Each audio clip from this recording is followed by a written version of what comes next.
lokal itu harusnya diizinkan, dan kolom agama di KTP itu disingkirkan, dihapus, karena itu nggak benar kolom agama di KTP itu membuat diskriminasi. Nah, itu aspek yang kedua, afektifnya. Maka yang ketiga nanti psikomotoriknya. Psikomotoriknya akhirnya kan ada kedamaian. Ya, gereja-gereja pun mulai bisa berinteraksi dengan sehat. Hubungan yang sekarang itu bukan hubungan yang sehat antara mayoritas dengan minoritas, tapi kalian sedang didikte dan diintimidasi. Makanya selalu ada kata khawatir, takut, nanti kita malah tambah didiskriminasi. Itu adalah bentuk dari roh intimidasi. Itulah roh perbudakan Mesir. Ya, gitu Pak Muriwali. Pertanyaan saya intinya gini.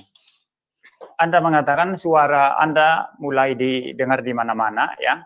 Tapi kalau bicara Indonesia, sudah ada tokoh yang sangat besar sekali, bahkan pernah jadi presiden, yaitu Abdurrahman Wahid, Gus Dur, ya, yang sangat-sangat moderat, sangat-sangat mengasihi minoritas, ya, sangat-sangat memperhatikan minoritas. Tokoh sebesar ini pun belum mampu merubah apa yang terjadi, kan, seperti itu.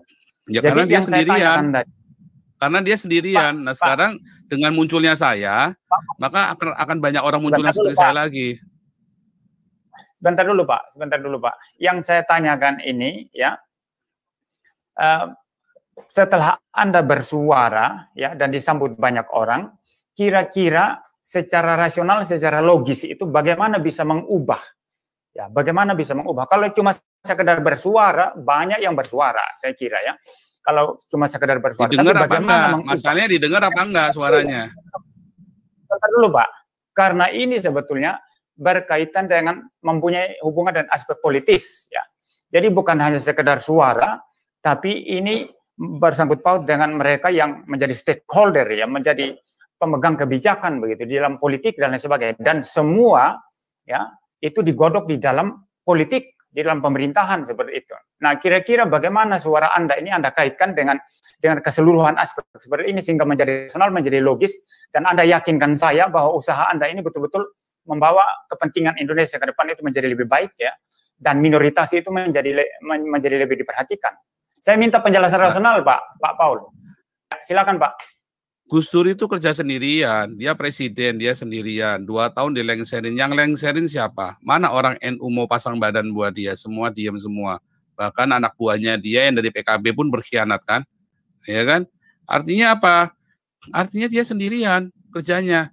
Orang Kristen cuma ngikut-ngikut doang. Dan waktu di zaman itu orang Kristen nggak ada yang berani bersuara untuk membela Gus Dur. Ya kan? Nah, sekarang saya kerja sendirian, tetapi akan ada banyak orang bermunculan. Kalau saya menyerahkan diri seperti saran Pak Muriwali, maka saya orang bodoh, ya kan? Suara saya akan hilang ditelan oleh massa. Nah, sekarang saya perlu teriak lebih keras. Kan Bapak tanya caranya saya toh, logikanya toh. Pak, dengarkan lagi baik-baik, Pak. Kalaupun banyak orang bersuara menyambut, katakanlah Pak Paul ini memukul gong, ya. Iya, saya belum selesai, Pak. Saya belum selesai bicara, Pak. Saya tahu, Pak. Ya, silakan. Iya. Silakan. Bapak kan bilang sekarang nyatanya kita itu digerakkan oleh politik. Iya, saya akan bicara sampai politik tidak bisa berkutik. Ya. Kalau seluruh dunia menekan Indonesia, makanya ini sekarang saya lagi pers di seluruh dunia sekarang sudah bicara tentang hal ini. Ya, tentang hal yang paling konyol. Belum, Pak. Saya belum selesai, Pak. Oh ya, silakan. Iya, ini kalau saya belum selesai dipotong terus nanti nggak kelar-kelar, nanti akhirnya Pak Muriwali nyetir saya supaya saya setuju dengan Pak Muriwali namanya ini, Pak. Nggak boleh, Pak. Tidak. Kan Bapak nanya saya kan. Tapi kalau caranya Bapak itu tadi Bapak sedang mengontrol saya supaya saya setuju dengan Pak Muriwali. Nah, itu enggak, Pak. Saya tidak akan pernah setuju dengan Pak Muriwali dengan cara menyerahkan diri dengan bodoh seperti itu. Karena saya punya hikmat dari Tuhan yang lebih dari itu. Jadi begini, Pak. Saya akan teriak terus sampai dunia internasional itu menekan Indonesia. Sehingga Indonesia akan diboikot oleh dunia internasional karena ketidakadilan yang terjadi di Indonesia. Oh, itu sudah terjadi, Pak. Dengan banyak hal, Pak. Indonesia bisa disetir, Pak, bisa diboikot, Pak, gara-gara masalah human rights ini, Pak. Dan itu yang saya teriakan. Dan kalau ada banyak orang yang teriak seperti saya yang dari luar negeri, nggak cuma saya, ya itu akan benar-benar terjadi dan itu akan sangat rasional sekali. Makanya, ayo saya suruhkan teman-teman semua yang di luar negeri yang sudah bukan warga negara Indonesia teriak sekeras-kerasnya tentang Indonesia. yang kita bela adalah saudara-saudara kita, sahabat-sahabat kita. Bagaimanapun juga kalian semua lahir di Indonesia. Dan yang kedua, ya, Indonesia karena dihadapi pilihan, mereka mau ditekan untuk nangkap saya nggak bisa, ya, dan mereka juga nggak mau tangkap Yahya Waloni kan, nggak berani kan. Jadi bagaimana? Harus dicabut undang-undang penistaan agamanya, ya jalannya cuma itu. Akhirnya kan sekarang nanti bisa nggak ada undang-undang. Coba lihat ya dalam waktu ke depan undang-undang penistaan agama itu kan dihapus dari Indonesia. Saya yakin sekali itu, sangat yakin sekali. Mau nangkap saya nggak bisa, mau menjarain Mualaf Center CS nggak bisa. Ya kan, karena mereka juga punya backingan kan. Nah sekarang saya nangkap di sini juga backingan saya Uni Eropa, ya di Freedom to Speech article. Ayo, jadi mau gimana, susah, mau ngapain lagi, nggak bisa. Backingan saya PBB, ya kan, Freedom to Speech article. Nah backingan mereka politik, ditekan nanti Pak, saya akan teriak lebih keras lagi. Sampai itu PBB sudah bilang kan, undang-undang penistaan agama dipakai hanya untuk menekan minoritas. Dan itu akan terjadi Pak, undang-undang penistaan agama itu akan dihapus dari Indonesia karena itu memang undang-undang yang biadab.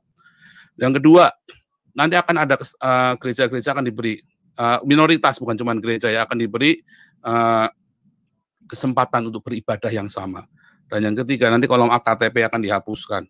Semakin banyak yang teriak orang-orang seperti semakin berani. Makanya komentari semua yang positif ya. Anda mulai masuk ke TV One, Anda mulai masuk ke Metro TV, Anda mulai masuk ke YouTube yang mereka kasih komentar-komentar yang positif untuk membangun Indonesia. Kalau Anda masih takut, ya ingat, itu anak cucu Anda yang akan ketakutan terus.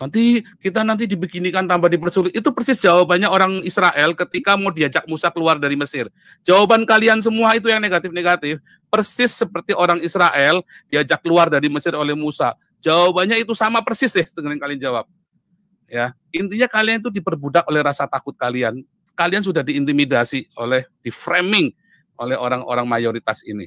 Dan saya membebaskan Anda dari roh ketakutan itu. Saya memberi contoh kepada Anda dan saya tampilkan keluarga saya tampilkan muka saya. Ya kan? Nanti akan di dalam nama Yesus Kristus akan bangkit orang-orang seperti saya yang lain, enggak cuma saya. Sehingga saya tidak usah tampil one man show, tetapi ada orang-orang yang bersama dengan saya. Apakah Pak Pendeta Muriwali? Apakah siapa? Saya nggak tahu. Banyak lagi. Karena Tuhan kasih nubuatan itu di dalam saya beberapa tahun yang lalu. YouTubers itu nanti yang akan menuai Indonesia. Ya, itu sudah saya cantumkan di video saya tahun 2020 kemarin. Karena saya dapatnya 2019 bulan Mei. Itu yang terjadi, Pak.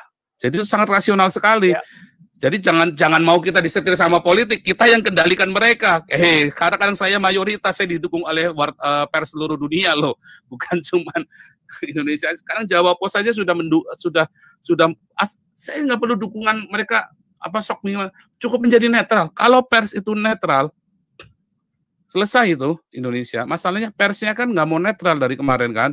Baru kemarin Jawa Pos, kemudian TV One sudah mulai. Yang lain kan belum. Ya kan, nah, begitu udah mulai netral, push terus, selesai itu, dan dunia politik itu akan mau nggak mau ngikutin alurnya kita, mau nggak mau, karena ini menjadi tren seluruh dunia, ya supaya agama itu jangan dibicarain terus, bosen bicara agama, setiap kali mau maju ceritanya agama lagi. Indonesia itu disandera sama agama, makanya nggak maju-maju. Jadi itu sangat penjelasan yang sangat wajar sekali, Pak. Ya, giliran saya sekarang ya. Jadi ya bisa jadi saya salah satunya. Dan saya tentu punya pandangan sendiri ya. Jadi dan saya kira Pak Pendeta Muriwali bukan pengecut. Iya. Hanya mungkin belum ada ide seperti saya. Hanya mungkin belum ada ide seperti saya. Tidak. Kalau saya yang bersuara atau melakukan entah gerakan atau apa, saya akan memilih cara yang negarawan, cara yang lebih bisa itu daripada kalau saya anggap cara preman ya, cara preman yang mungkin langsung teriak seperti itu ya. Enggak lah, saya enggak akan pilih jalan semacam itu. Dan begini Pak Paul, ini banyak yang memaki-maki saya ini yang komen ya. Kemungkinan mereka ini adalah orang-orang yang mungkin selama ini memang betul-betul merasakan tindasan itu ya. Enggak, saya peduli dengan mereka ya. Jadi saya peduli dengan mereka gini, saya ampuni mereka maki-maki saya ini. Ini mereka memaki-maki saya ampuni mereka, saya mengasihi mereka. Mungkin selama ini mereka ditindas dan memang mereka salah paham dengan itu, Pak Pendeta Muriwali, Pak. Bukan, saya jadi mereka Pak Pendeta Muriwali. Ya, saya bicara sekarang, Pak. Jadi gini, mereka ini mungkin memang ditindas dan kali ini mereka merasa mendapat timing yang tepat untuk bersuara begitu. Lalu caranya memaki-maki saya, tidak apa-apa, saya ampuni mereka. Begini Pak Paul, seandainya kemungkinan ya, yang terjadi itu adalah ternyata nanti pemerintah Indonesia, polisi akhirnya biarkan dia keluar, tidak usah peduli sama Paul Zhang begitu ya. Jadi Anda tidak dipedulikan lagi, tidak dikejar, lalu Anda keluar lagi penindasan minoritas atau bicara hak asasi, mungkin dunia tidak mau dengar Anda lagi kan, karena tidak menjadi buronan polisi Indonesia lagi. Misalnya kemungkinan seperti itu. Lalu di Indonesia ini keadaannya, situasinya, kondisinya tetap tidak berubah, sebagaimana Anda katakan tadi. Lalu kalau begitu perjuangan Anda sia-sia dong kalau begitu. Ini kita bicara kemungkinan-kemungkinan, Pak. Ada banyak kemungkinan-kemungkinan yang bisa terjadi. Kita tidak bisa memprediksi bahwa pasti yang seperti ini yang terjadi. Ada tanggapan, Pak? Silakan. Ya, jadi itu sudah saya perhitungkan. Ya, makanya saya nggak boleh pulang dulu. Dan mungkin saya nggak boleh pulang selama-lamanya. Karena perjuangan ini nggak mungkin setahun, 2 tahun selesai, Pak. Ya, Gus Dur aja presiden 2 tahun dilengserin. Makanya teman-teman, saudara-saudara dari minoritas Hindu, Buddha, Konghucu, orang keturunan Tionghoa, ya, ayo berjuang bersama dengan saya. Oh, nanti konflik horizontal. Oh, jangan takut, tidak akan ada konflik horizontal. Ya, sebab ya TNI dan Polri sekarang sangat solid, nggak seperti dulu di awal-awal reformasi. Ya, justru kita melihat momentum ini. Informasinya dari mana? Ya A1 banget dong. Polri dan TNI sekarang solid banget. Ya, makanya gunakan momentum ini. Kita cuma punya waktu 3 tahun sampai 2024. Karena Jokowi sendirian, beliau nasionalis, tapi begitu sampai di, jangankan sampai ke kabupaten, baru nyampe di tingkat provinsi aja udah diboikot kok. Contohnya yang paling berani kan Anies Baswedan di depan mata. Nah, sementara kan kalian nggak cuma bisa mengeluh. Ayo teriakan dengan lantang, dengan berani, dan jangan pernah tuh, nanti konflik horizontal 98 itu bukan konflik agama loh. 98 itu dibuat oleh oknum dengan pakai agama supaya Anda di framing takut dengan satu agama. Karena memang mau di-setting oleh Amin Rais ya, Indonesia Masyarakat Madani. Apa sih Indonesia Masyarakat Madani? Di Madinah itu orang Kristen dan orang Yahudi itu diusir keluar. Itulah namanya Indonesia Masyarakat Madani. Dan kalian gereja dengan bodohnya mengaminkan perkataannya Amin Rais CS ini, Indonesia Masyarakat Madani. Yaitu di Madinah itulah kalian disingkirkan minoritas. Hati-hati. Nah, kalau kan teriak sekarang, mumpung sekarang bolanya lagi bergulir terus, belum tentu ada orang mau disalib lagi kayak saya. Sekarang ini udah kita jalan, gedein sekalian. Pers internasional sudah dukung kita, ya, dan LSM di luar sudah dukung kita, banyak yang dukung kita, banyak yang bersimpati dengan pergerakan kita. Sekarang kita cuma tinggal membuat ini menjadi besar. Kan Anda tidak membunuh orang Islam, nggak boleh. Anda kasih makan, makanya gerakan diakonia. Anda yang punya uang, jangan kasih ke pendeta-pendeta yang pakai Rolex, yang pakai Porsche. Sudah berhenti ke gereja-gereja yang mewah, berhenti kasih uang mereka, berhenti. Anda uangnya kumpulin buat diakonia, kasih makan itu orang-orang yang, ini kan lagi masa COVID, banyak orang dipecat. Kalian bisa bantu, Anda mungkin gak berani teriak seperti saya, tapi mulailah berdiakonia. Karena nggak mungkin satu orang berdiakonia, harus rame-rame berdiakonia. Ayo kumpulin rame-rame, kasih makan orang sejakarta, kasih makan orang satu Surabaya, kasih makan orang satu Indonesia. Gereja itu sanggup. Orang Kristen di Indonesia kalau dikumpulin sanggup buat kasih makan seluruh Indonesia. Jangan mengandalkan Jokowi. Jokowi dikembosin terus. Dia punya power apa? Jokowi itu lemah sekali di bawah itu. Dia menang di atas secara politis, di bawah dia digembosin habis-habisan. Pasar siap mualat, ya terus ada perda-perda syariah, itu semua buat ngembosin Jokowi. Kemarin buku sejarah bisa nggak ada nama Gus Dur, buku-buku SMA itu bisa ada katanya Injil dipalsukan, bisa kecolongan semua. Itu dari mana? Itu semua proyek-proyek untuk menggembosin Jokowi. Dan kalian diam saja, cuman bisa wah. Sekali ada yang suara teriak keras begini, kalian ngomel-ngomel. Jangan, mumpung saya ada yang teriak keras, ada yang mau disalib nih. Kalian gunakan momentum ini buat teriak sekalian yang keras, mumpung ada yang mau disalib. Kalau nggak ada yang boleh disalib, nggak ada yang viral, ya, suara kalian nggak didengar deh.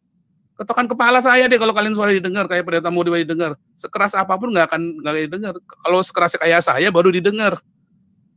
Ya kan tiap hari masuk TV, ya, dia ditipu juga, apa sih tujuanmu? Akhirnya didengar kan, akhirnya mereka mengakui, iya selama ini kita menindas yang minoritas, kenyataannya harus diakui oleh nasional, bukan cuma beberapa orang saja. Dan dunia internasional harus mengawal ini semua. Teman-teman yang di Australia, di Amerika, ya sahabat-sahabat Pendeta Muriwali, ya saya mengasihi kalian semua. Saya dengan Muriwali beda dogma, tapi saya tidak pernah menganggap Muriwali sesat. Tidak pernah sekalipun saya menganggap Muriwali sesat. Ya, dan kita justru berdoa untuk mendukung pelayanan Pendeta Muriwali. Itu kan dogma. Kita boleh berkonflik, itu kita harus menguji segala sesuatu dong. Jangan iya saja kata Pendeta Muriwali dong. Ya kan belum tentu Pendeta Muriwali benar. Tapi apakah Pendeta Muriwali salah? Belum tentu juga. Bisa jadi saya yang salah. Ya kan bisa jadi saya yang salah. Kebenaran kan hanya milik Tuhan Yesus, bukan milik kita. Kita kan hanya teolog-teolog yang berusaha memahami isi hati Tuhan. Tapi balik lagi, isi hati Tuhan yang tidak mungkin meleset adalah berdiakonia dan bermarturia. Itu nggak mungkin meleset kalau Anda lakukan itu. Dan Anda tidak mungkin sesat gara-gara Anda berdiakonia membagi periuk nasi Anda kepada orang-orang miskin. Kalau Anda tidak berani teriak seperti saya, ayo berdiakonia sekencang-kencangnya sekuat tenaga. Bagi makanan, bagi sembako buat orang-orang di sekeliling Anda. Dikoordinatur dengan massa supaya orang-orang ini jangan lapar perutnya. Kalau perutnya lapar, mereka mudah dihasut. Tapi kalau mereka perutnya kenyang, mereka kan berpikir, then what is the next? Khilafah, nggak mungkin. Nggak mungkin. Ya orang yang kenyang itu nggak akan cari Tuhan. Sampai dengan bodoh. Mereka pun akan rasional. Karena perutnya kenyang. Mereka ingin apa? Ya capek saya demo Pak, saya mau jadi ngojek. Karena ini makan pagi siang malam udah ditanggung. Ya, dan jangan bawa atribut gereja kalau diakonia. Rese Anda diakonia bawa nama gereja ini. Ya Anda dibilang kristenisasi lah. Ya belajarlah dari itu ya, gereja Toraja sama orang Katolik. Diakonia mereka nggak pernah bawa atribut. Belajarlah dari mereka, belajarlah dari Buddha Suci. Diakonia nggak pernah pakai atribut. Kalau Anda berdiakonia bagi sembako, ya rajin-rajin, mereka nggak akan bodoh. Mereka tidak akan mau dihasut. Tidak akan ada terjadi konflik horizontal. Saya jamin tidak akan terjadi konflik horizontal. Karena perut yang kenyang tidak mudah dihasut. Ya, tahun 98 orang itu banyak lapar, makanya mudah dihasut. Ya, zamannya Ahok itu banyak orang lapar, makanya mudah dihasut. Tetapi kalau Anda berdiakonia dengan rajin, jangan nanti kalau sudah kejadian baru diakonia terlambat. Sekarang Anda diakonia dengan kenceng karena rasa takut, ya kan? Sekarang diakonia, selesai. Nggak akan ada konflik horizontal. Dan memang Tuhan Yesus menjaga Indonesia. Ini momentumnya. Sekali ini Anda tidak bisa gunakan, 2024 Jokowi selesai, kita nggak tahu apa yang akan terjadi. Jokowi ini cuma sudden death buat Anda orang-orang Kristen dari aniaya besar loh. Ya, dengan keputusannya sama Anda. Itu Pak Pendeta Muriwali. Jadi itulah yang harus kita teriakkan. Pak Paul. Ya. Anda banyak bicara tadi, sudah banyak suara yang mulai mendengar ya secara internasional. Cuma bagi saya secara internasional boleh saja dibanggakan ya. Cuman saya agak pesimis melihat pengaruh langsungnya ke Indonesia, kecuali orang-orang Indonesia sendiri ya, terutama dari kalangan mayoritas yang sadar bahwa memang ada ketidakadilan terhadap minoritas. Ya mungkin bagi saya baru ada pengharapan besar ya dari gerakan Pak Paul ini. Seperti itu. Nah, bahkan Pak Paul ini yang Pak Paul harus tanggapi. Ya. Bahkan dari gereja-gereja sendiri di Indonesia, sebetulnya saya lihat banyak juga yang tidak terlalu peduli dengan apa yang Pak Paul katakan. Katakanlah itu Ketua PGI, Bapak Gomar Gultom, bahkan pernah mengatakan, tidak usah pedulikan Paul Zhang itu ya, anggap itu nanti tambah dibicarakan itu dia akan tambah mendapat panggung begitu ya, seperti itu. Jadi gereja-gereja sebetulnya ambil sikap itu tidak peduli, tidak mau tahu begitu kan. Jadi dalam situasi kondisi semacam ini, bagaimana Anda bisa mengharapkan suara Anda itu bersambut baik kepada gereja-gereja ya, juga minoritas secara umum dan keseluruhan masyarakat Indonesia seperti itu. Anda ada ide apa? Ya, gereja-gereja yang takut itu yang kayak Pak Pendeta Gomar Gultom itu kan gereja-gereja yang sudah dihinggapi oleh roh intimidasi, dan itu memang pendeta-pendeta kayak pendeta Gilbert segala macam sampai ngatain saya anak iblis ya kan. Sementara dia sendiri hidup bergelimang harta. Apa dia kepikiran jemaat yang miskin? Apa dia kepikiran dengan ketika dia naik limosinnya, dia dengan jam tangannya Rolex? Apa ketika dia lihat orang ngemis? Apa ketika dia jemaat yang miskin dia kasih Rolexnya ke jemaat? Saya nggak tahu jam tangannya apa ya, tapi saya dengar itu mahal sekali ya. Karena kebetulan ya ada informasi A1 lah, bahwa ya kan itu bukan rahasia umum lagi lah. Ya termasuk ya pendeta-pendeta lain lah, pendeta Niko segala macam ya, yang pendeta Philip Pantova yang kaya raya. Belajarlah kalian care. Gaya hidupmu itu kan disorot. Apa kamu tega dengan gaya hidupmu bergelimang harta sementara rakyat Indonesia miskin papa? Apa Anda tega? Nah itu kan pertanyaan buat Anda semua, ya kan? Nah, jadi menjadi pertanyaan buat kita semua, apakah Anda tega bahwa dengan semua kejadian-kejadian ini, ya, apakah Anda tega untuk hidup bergelimang harta? Ya kan? Pertanyaan besar itu. Dan apakah Pak Bultom itu mau menyebarkan roh ketakutan itu terus-menerus kepada rakyat Indonesia? Ataukah Anda hanya seorang ahli Farisi dan ahli imam seorang Farisi dan ahli Taurat yang takut lebih hormat akan mencari kehormatan manusia daripada kebenaran Allah? Nah, itu kan pertanyaan kita semua. Ya kan? Saya kira itu jawaban buat pendeta, bukan urusan saya. Firman Tuhan yang saya Anda terputus-putus, Pak. Sudah bagus? Jadi begini ya. Nanti yang menuai Indonesia ini bukan pendeta-pendeta. Jadi tinggalkanlah pendeta-pendeta itu, saudara. Mereka itu nggak akan berpengaruh apa-apa buat Indonesia. Anda udah nggak usah urusin pendeta-pendeta itu. Mereka itu hanya mencari keuntungan buat diri sendiri. Uruslah hidup Anda dengan Tuhan. Ya, uruslah hidup Anda dengan Tuhan. Makanya berhentilah pergi ke gereja-gereja yang megah mewah, yang pendeta-pendetanya hedonisme, ya. Sementara jemaatnya dan masih banyak orang miskin di sekitarnya. Ya berhentilah Anda kasih uang persembahanmu, perpuluhanmu ke gereja-gereja itu. Mulailah Anda bikin grup-grup kecil, ya kumpulkan uang itu untuk berdiakonia. Itu akan menuai Indonesia. Percaya saya. Dan saya sudah pertaruhkan, saya sudah tampak muka semua ya. Saya tampakkan keluarga saya, dan saya tidak pernah minta uang 1 rupiah pun dari YouTube saya. Gitu ya. Gitu Pak Pendeta. Jadi nggak ada urusan dengan Pendeta Gilbert dan Pendeta Bultom. Jangan takut, saudara.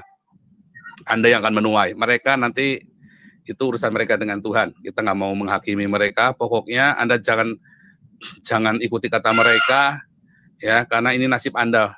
Kalau Anda miskin, mereka juga nggak urusan kok. Kalau Anda dianiaya, mereka juga nggak urusan kok. Gereja ditutup juga mereka nggak urusan kok. Ya kan? Oke, Pak Pendeta, silakan.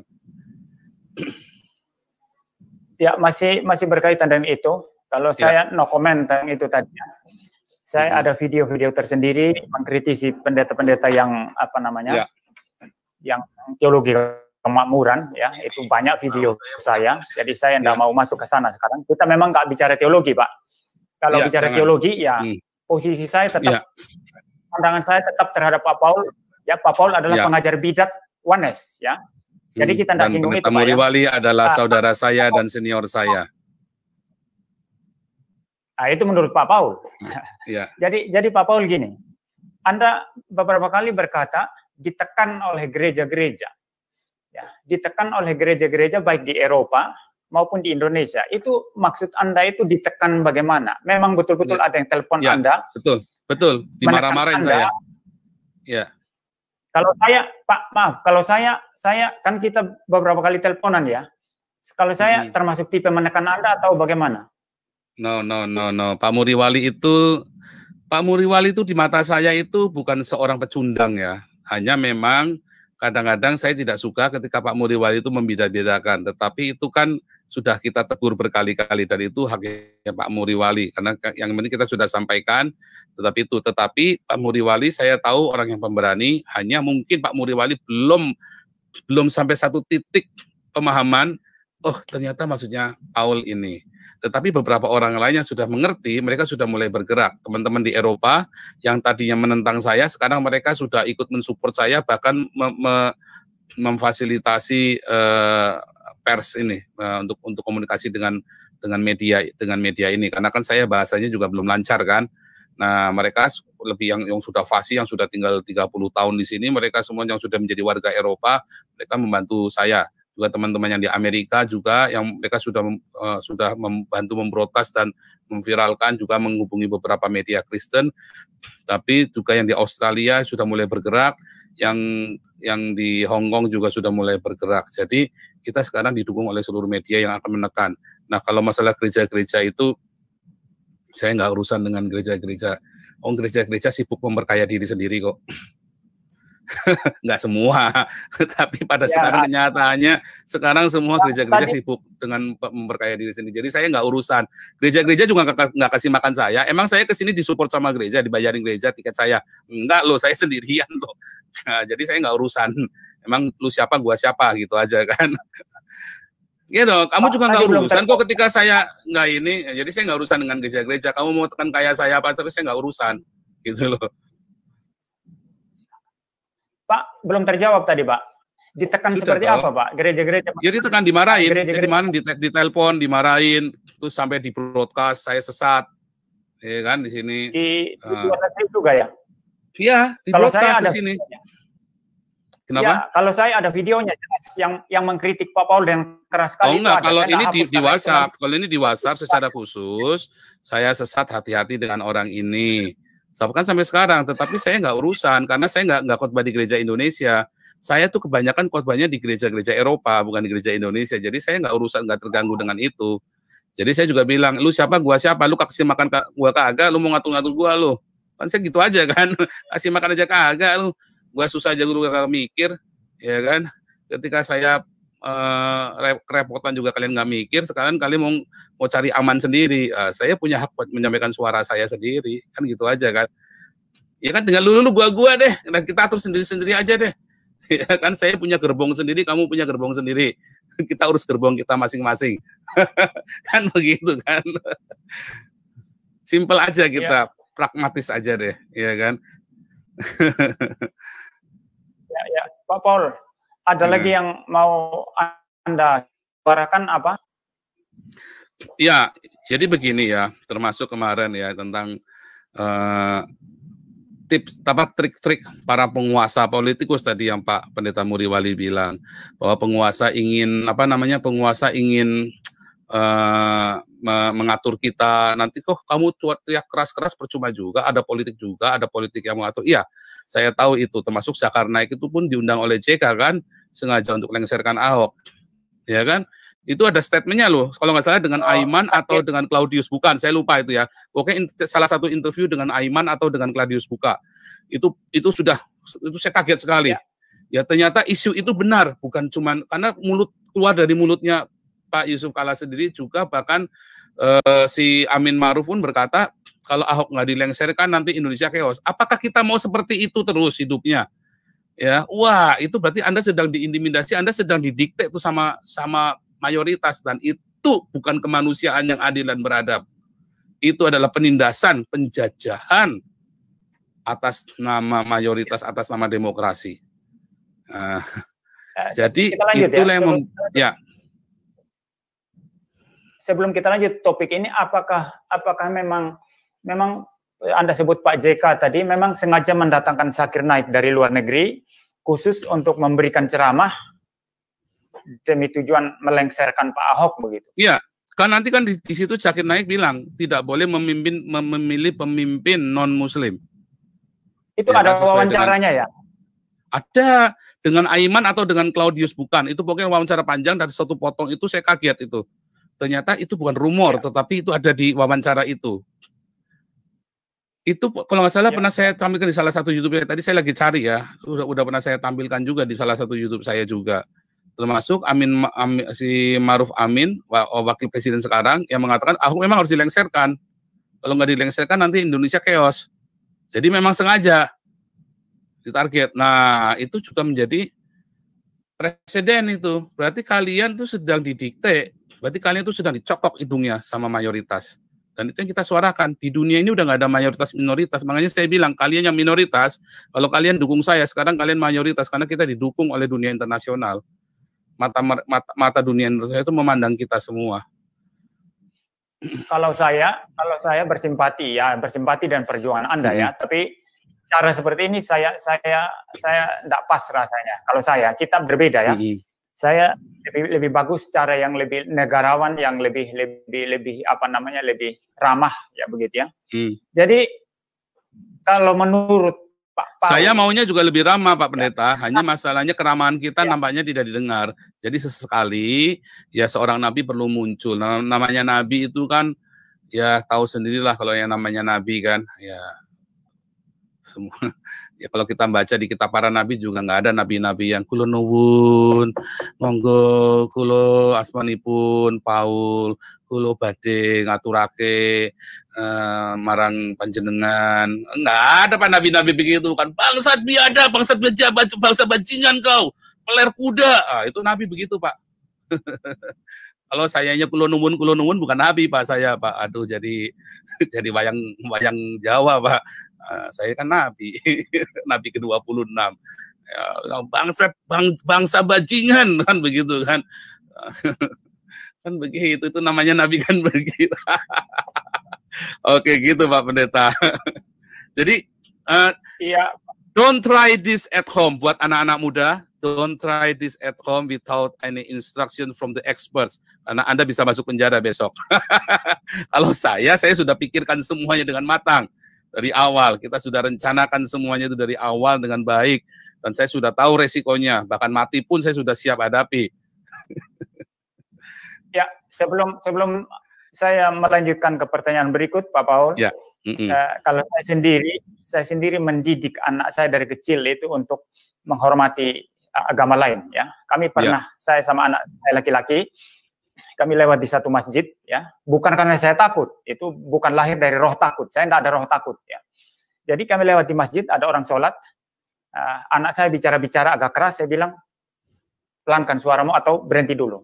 Itu ada orang berdoa di masjid, saya ajar seperti itu anak saya sejak kecil, ya, karena saya mau menanamkan spirit, ya, menghormati yang lain, ya, bahkan Alkitab mengajar sebetulnya menghormati musuh, mengasihi musuh, ya. Dan saya mau menarik ya, kalau memang ada semacam pertempuran ide atau pertempuran worldview ya, atau pertempuran keyakinan ya, mau menarik itu ke wilayah yang bagi saya persaingan yang lebih terhormat begitu ya, daripada sekedar hanya memaki-maki ya, daripada hanya sekedar mengejek, mencemooh ya, menghina kitab atau nabi atau apa seperti itu ya.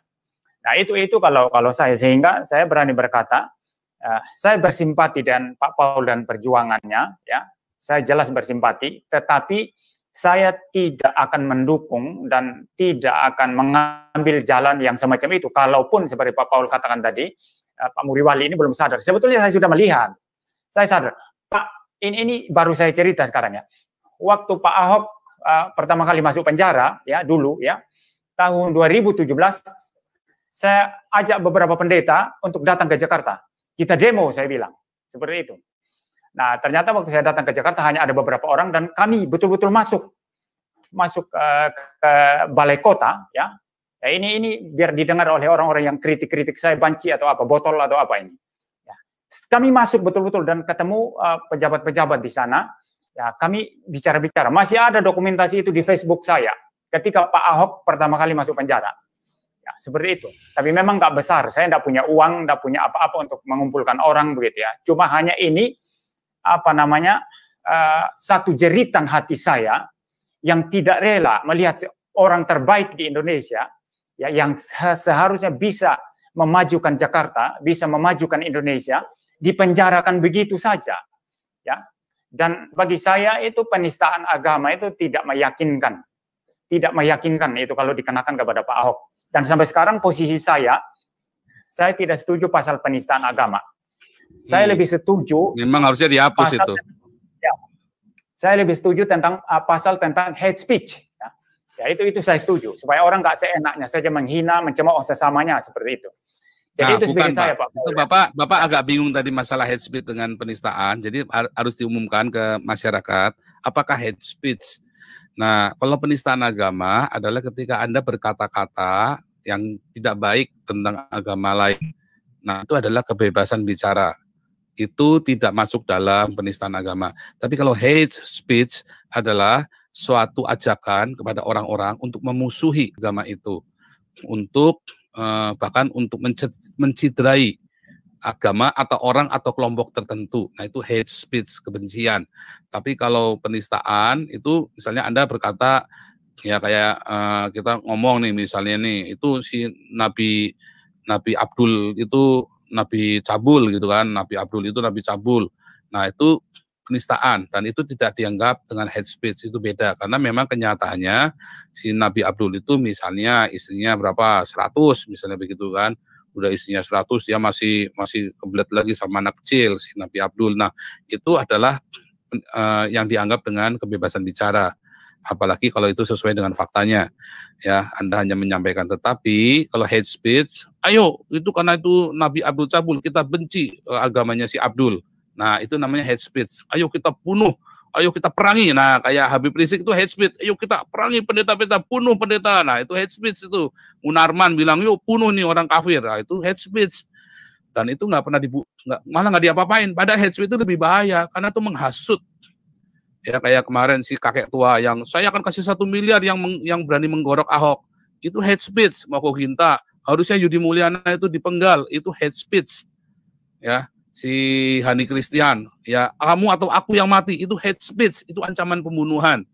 Kayak kemarin si Nasrullah di TV One, akan kucungkil matanya Paul, itu hate speech. Jadi harus membedakan mana hate speech, ancaman, dan juga disertai ancaman bahkan, yang pencitraan. Tadinya kan cuma ancaman, ayo kita serang, ayo kita ini, nah, itu namanya hate speech. Tapi betul-betul ada ancaman pembunuhan, pencitraan, itu sudah ancaman, teror. Nah, kalau penistaan agama itu kalau Anda mengatakan mengatakan yang tidak baik tentang agama itu, tapi tanpa mengajak. Jadi jangan pernah ngajak orang untuk membenci.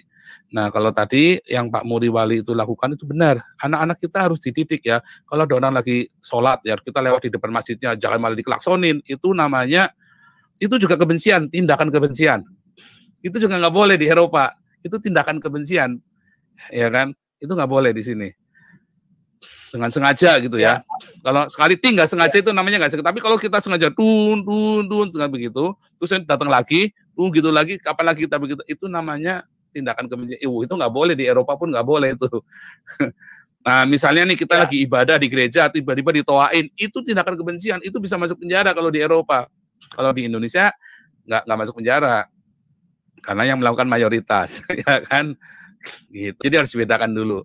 Jadi saya teman-teman jangan lakukan seperti yang saya lakukan tanpa expert, tanpa ada petunjuk ya, tetapi Anda bisa, makanya saya bilang ayo berdiakonia dengan kencang, dan Anda yang ada di luar negeri yang bukan warga negara Indonesia lagi, ayo lakukan yang seperti saya lakukan, teriakan sekeras-kerasnya bahwa ada fakta-fakta ketimbangan-ketimbangan ini, sehingga itu menjadi viral di seluruh dunia. Atau bantulah untuk memviralkan ini dengan wartawan-wartawan, dengan media-media yang ada di daerah Anda, yang ada di seluruh dunia. Itu akan membantu pergerakan kita, membantu untuk dunia menekan secara politis internasional negara kita untuk peduli tentang human rights, tentang kalau apa namanya, gerechtigheid, ya, gerechtigheid. Sebentar. Persamaan hukum, persamaan hak dan kewajiban. Ya, kenyataannya kan nggak ada di Indonesia seperti itu. Itu yang kita perjuangkan. Begitu Pak Pendeta. Ya, Pak Paul. Apapun ya pengertian Pak Paul mengenai hate speech atau juga mengenai penistaan agama, yang jelas faktanya untuk hukum Indonesia Anda sudah dikenai pasal itu sebagai tersangka ya. Tapi kita tidak permasalahkan itu ya. Nggak apa-apa, biarin aja. Saya kan nggak melanggar hukum Eropa. Sementara saya kan di bawah hukum Eropa. Ya, kita sudah hampir 1,5 jam, Pak. Jadi gini, Pak, mungkin yang saya minta Pak Paul mungkin mau ungkapkan sekarang, kira-kira ya pengharapan apa ke depan, ya, yang Anda harapkan dari gerakan Anda ini. Mengenai Indonesia khususnya dalam hubungan mayoritas-minoritas, dan juga bagaimana Anda yakin sekali bahwa seperti gayung bersambut ya secara internasional Anda bilang ya itu Anda klaim ya, dan juga di Indonesia sudah ada yang mulai bersuara, itu seberapa pengaruhnya ya, secara positif untuk merubah keadaan Indonesia. Ini mungkin pertanyaan terakhir saya Pak. Pertanyaan terakhir saya, nanti saya akan memberikan Anda juga closing statement, setelah itu kita tutup ya. Karena saya hanya bisa live 1,5 jam Pak. Ya. Silakan Pak. Ya, jadi saya berharap teman-teman semua ya jangan melakukan apa yang saya lakukan kalau Anda masih tinggal di Indonesia dan masih warga negara Indonesia. Yang bisa Anda lakukan adalah Anda berdiakonia dan bermarturia ya, dan Anda bisa naruh di kolom-kolom semua Metro TV, Kompas TV, TV One dan sebagainya ya bahwa saya mendukung suara minoritas diteriakkan dengan lantang. Tulis begitu ya. Nah, tulis dengan lantang seperti itu. Ya. Dan kalau misalnya Anda ketemu sama pasangan hidup Anda, keluarga, orang tua, atau jangan bertengkar gara-gara saya. Diam, mungkin mereka belum mengerti. Jadi jangan malah bertengkar. Nah, itu nanti malah mengakibatkan yang tidak baik. Jadi kalau mereka nggak ngerti, Anda diam, nggak usah diterusin perdebatannya. Anda tetap bisa nulis di kolom-kolom komentar itu. Kami mendukung suara minoritas diteriakan. Ya, gitulah intinya. Nah, Anda melakukan diakonia dan marturia sekencang-kencangnya. Gitu ya, langkah yang pertama tadi diakonia marturia. Langkah yang kedua, Anda tulis di semua kolom-kolom komentar itu, kami mendukung gerakan ini. Ya. Nah, kemudian yang ketiga yang ada di luar negeri, yang Anda sudah bukan lagi warga negara Indonesia, ayo suarakan. Dan mulailah merapat ke pers sekalian, dibikin yang besar, supaya dunia melihat ada ketidakadilan di Indonesia.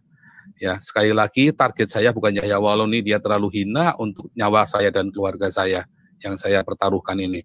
Tapi target saya adalah Pancasila ini kembali dipulihkan di negara Indonesia, Pancasila yang benar, ya, di mana ada kesetaraan hak antara yang dianggap mayoritas dan dianggap minoritas, dan kita bongkar khilafah itu habis-habisan ya, ideologi khilafah ini bisa kita bongkar sampai tuntas sehingga Indonesia ini akan menjadi negara yang plural banget, yang benar-benar menghormati satu sama lain, toleransi mawasiri, Tepo Soliro itu benar-benar terjadi, nggak basa-basi doang, ya. Nggak basa-basi. Loh, Pak Pol yang main lakukan, oh itu pemancing, kan cuma saya sekali doang itu, cuma pemancing, ya kan? Kalau nggak dipancing begitu, mana saya dikasih toa 1 juta toa, ya kan?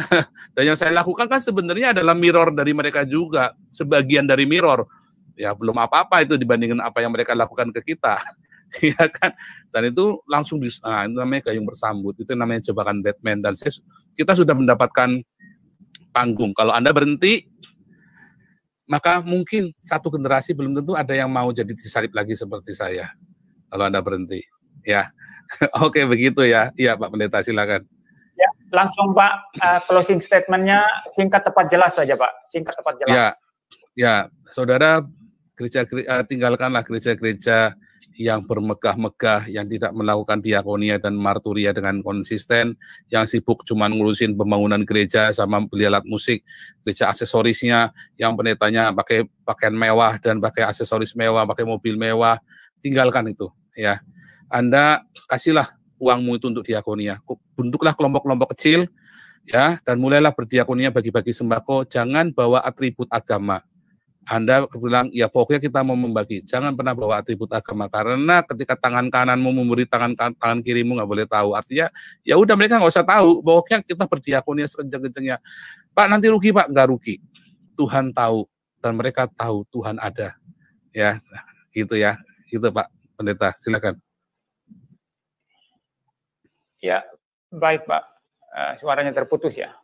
Jadi dan saudara, nanti jam 8 nanti kita ada ini ya, saya ada live jam 8 ini untuk tunjukkan beberapa media-media di Prancis, di Inggris dan di Jerman dan di beberapa negara yang sudah mulai memberitakan cerita ini, memviralkan ini ya, media-media mereka. Jam 8 di channel Joseph Paul Zhang ya, bukan yang di Hagios. Yang ini sekarang saya live-nya di Hagios ya, tapi ini di Joseph Paulusang supaya kita bisa gubrak-gubrak gitu. Ya, Pak Pendeta, silakan. Ya, jadi saudara, kita sudah tiba di akhir live streaming kita. Saya hanya bisa bicara sekitar 1,5 jam ya. Jadi saudara, kami sudah berbicara dan kami tentu berbeda pendapat ya. Walaupun saya sendiri bersimpati kepada Pak Paulusang ini. Kami telepon-teleponan ya. Tetapi itu tidak berarti bahwa saya mendukung ya apa yang menjadi gerakan Pak Paul ini, karena saya mempunyai ide sendiri bagaimana membuat minoritas di Indonesia ini didengarkan dan diperhatikan ya. Saya lebih memilih untuk menempuh jalur yang lebih, menurut saya, negarawan dan lebih ramah ya terhadap mayoritas ya. Tapi itu tidak berarti bahwa kita minoritas diam ya. Kalau ada memang tekanan-tekanan, kita memang mempunyai hak untuk bersuara ya. Ya, walaupun cara bersuaranya ya kita berbeda ya. Itu yang pertama. Lalu yang kedua, saudara, yang paling penting mari kita mengawal negara kita ini, negara kesatuan Republik Indonesia, jangan sampai terpecah belah ya. Ya, dengan adanya isu-isu ya atau kasus-kasus tertentu, biarlah isu-isu itu berjalan dan kita dan bijak menyikapinya. Ya, biarlah kasus-kasus berjalan, kita bijak menyikapinya dan kita tetap menjalin persatuan dan kesatuan ya negara Republik Indonesia ya. Saya kira Pak Paul ini mempunyai hati, ya. Dia mempunyai hati, cuma mungkin kita tidak sepakat dengan caranya ya. Dia mempunyai hati bagaimana Indonesia itu boleh maju ya, nasib hak-hak minoritas itu bisa diperhatikan. Seperti itu ya. Jadi saya sekali lagi bersimpati walaupun tidak mendukung ya, dan tidak akan menempuh cara seperti itu ya. Saya kira itu saja live streaming kita malam hari ini. Semoga Pak Paul juga sehat. Satu kalimat lagi Pak ya. Pendeta. Pak Pendeta, saya satu kalimat lagi buat menutup. Ya, saudara-saudara, ini merupakan jawaban doa kita semua saat Pak Pendeta Muriwali bisa duduk dengan bidat, sehingga ini prestasi besar ya, terlepas dari apapun kita bisa tetap bersatu menyebut nama Tuhan Yesus bersama-sama. Haleluya. Demikian Pak Pendeta Muriwali. Silakan. Ya, kita tidak bicara teologi, Pak. Kalau bicara teologi, kita debat. Ya, enggak, bukan. Ini lagi acaranya, artinya kita akhirnya bisa duduk bersama. Dan itu saya berterima kasih buat kerendahan hati Pak Pendeta Muriwali yang mau menerima bidat sesat ini duduk bersama dengan Bapak. Tuhan Yesus memberkati, Pak. Why not? Wah, ini luar biasa, Pak. Iya. Berbicara tentang hal-hal lain bisa saja. Saya bisa duduk dengan saksi-saksi Yehova dan orang Islam, dengan Mormon ya. Apalagi menyangkut masalah bangsa dan negara ya. Itu sesuatu hal yang memang kita harus seperti itu, Pak. Pak Paul, ini perkataan terakhir dari saya. Seandainya Pak Paul misalnya akhirnya nanti misalnya polisi menangkap, mudah-mudahan virus corona tidak sudah mereda. Saya akan datang dan membawakan makanan kesukaan Pak Paul itu apa, dan kita boleh bincang-bincang dengan lebih luar biasa. Seperti itu. Tapi nampaknya jauh panggang dari api, Pak, untuk hal itu. Jadi yang bisa adalah Pak Pendeta tolong selesaikan disertasinya. Saat lagi ujian disertasi, saya akan hadir, saya akan bawakan makanan yang enak saat Pak Pendeta sedang ujian disertasi. Saya akan hadir dalam seminarnya. Di Kampen ya kalau nggak salah ya, dengan Pak Jos ya, dengan Pak Jos Kolain ya kalau nggak salah ya, Pak Jos siapa itu saya lupa itu. Bukan kenal, tahu. Saya sempat dikasih tahu itu Profesor Kampen. Wah masa sih? Wah itu Profesor teman saya itu. tahu kan terkenal di sini. Jos Kolain itu terkenal di sini. Kalau Jos Kolain itu ini mentor S2 saya. Kalau S3 saya sekarang Hans Burher. Enggak kenal. Ya. Saya cuma dikasih tahu kemarin waktu dalam pertemuan apa itu ditunjuk itu Profesor Kampen, dia bilang begitu. Makanya saya bisa ini. Ya Pak. Ya Pak, kita tutup ya. Saya tutup live streaming Pak ya. Terima kasih untuk kehadiran Pak Paul di Bapak Muriwali boleh berdoa untuk kita semua untuk supaya perjuangan saya jangan sia-sia Pak Pendeta. Ya, kalau saya berdoa boleh, tapi kalau Pak Paul yang berdoa saya tidak mau. Enggak, Pak Pendeta yang berdoa. Saya berdoa ya Pak. Iya, silakan Ya. Pak Pendeta. Ya. Bapa di surga, kami mengucap syukur untuk perbincangan dengan Pak Paul malam hari ini. Kami ada 1,5 jam lebih berbincang-bincang mengenai apa yang menjadi isu yang viral saat ini, apa yang dikerjakan oleh Pak Paul, dan juga apa yang menurut hamba-Mu sendiri adalah ide dan pandangan yang harus saya tuangkan, harus saya suarakan juga untuk menyikapi isu yang viral ini. Tuhan, kiranya Tuhan menolong kami semua, dan secara khusus berdoa untuk Pak Paul, Tuhan berikan kesehatan, Tuhan sendiri yang memberikan kepada dia jalan keluar terbaik daripada seluruh masalah ini, dan biarlah kiranya Tuhan juga yang berdaulat mutlak atas segala sesuatu, yang menentukan nasib Indonesia, nasib minoritas di Indonesia dalam hubungannya dengan mayoritas. Tuhan sendiri yang berdaulat mutlak untuk menentukan akhir daripada drama ini yang ada sekarang ini. Terima kasih Tuhan, kami mengucap syukur dan berterima kasih untuk segala sesuatunya, bersyukur untuk pembicaraan kami. Biarlah saudara yang mendengarkan boleh mendapat pencerahan dan mereka boleh bergumul untuk memikirkan, mengambil satu sikap yang terbaik, satu pandangan yang terbaik bagi diri mereka sendiri. Dan yang paling penting kami tetap hidup dalam kasih, mengasihi, tidak membenci, walaupun ada perbedaan pendapat, dan juga yang terpenting di atas segalanya, kami mencintai negara kesatuan Indonesia dan memikirkan kemajuan dan kepentingan terbesar bagi bangsa dan negara kami. Terima kasih Tuhan. Kami mengucap syukur untuk pembicaraan ini Tuhan. Kami akan berpisah dalam nama Tuhan Yesus Kristus kami berdoa. Amin. Iya, amin. Terima kasih Pak Pendeta, luar biasa doanya. Terima kasih Pak. Saya tunggu di Eropa Pak. Nanti kalau pas ini kapan datangnya, kasih tahu saya. Nanti saya akan mesti siapin jauh-jauh hari karena cukup itu kan kampen ya. Kampen itu di tengah-tengah. Itu kira-kira 6 jam dari tempat saya Pak. Iya. Iya. Iya Pak. Saya tutup ya Pak ya. Ya silakan Pak Pendeta.